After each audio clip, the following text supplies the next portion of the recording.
Magpainit na ako ng kunting mantika sa kawali at igisa ko na rin yung bawang at luya.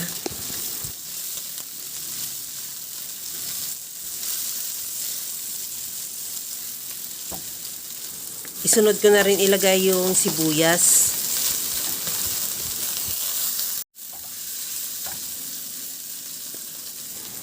Maglagay na rin ako ng 2 pirasong kamatis na hiniwa ko lang din ng maliliit.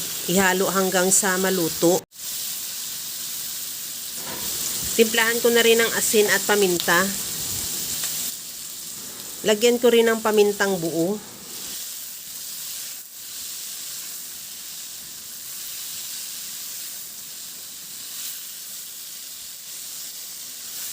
Okay na tong ating kamatis. Ilagay ko na rin yung manok. 500 grams.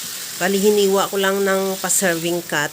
Ihalo lang hanggang sa mag-iba na ang kulay. At takpan ko muna yan para maglabas na rin ang sarili niyang tubig. Kasi nagtutubig talaga yung manok.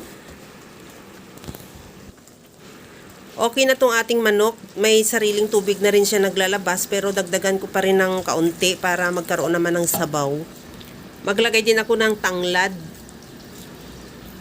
At isunod ko na rin ilagay yung papaya. Maliit lang yan. Hiniwa ko lang ng kagaya lang sa nakikita mo. Maliliit lang din. At takpan ko na hanggang sa maluto yung papaya. Tikman ko na rin kung okay na yung sabaw niya.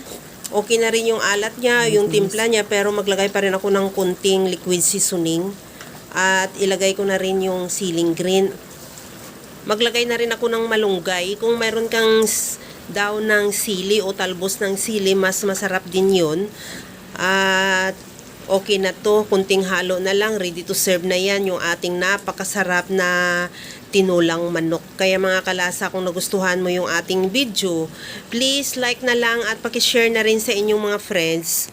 At kung bago ka pa lang sa aking channel, subscribe na at i-click mo na rin ang bell button para sa mga notification. Okay na to. Hanguin ko na lang yan at ready to serve na. Hanggang sa muli mga kalasa. Thank you for watching. Bye-bye!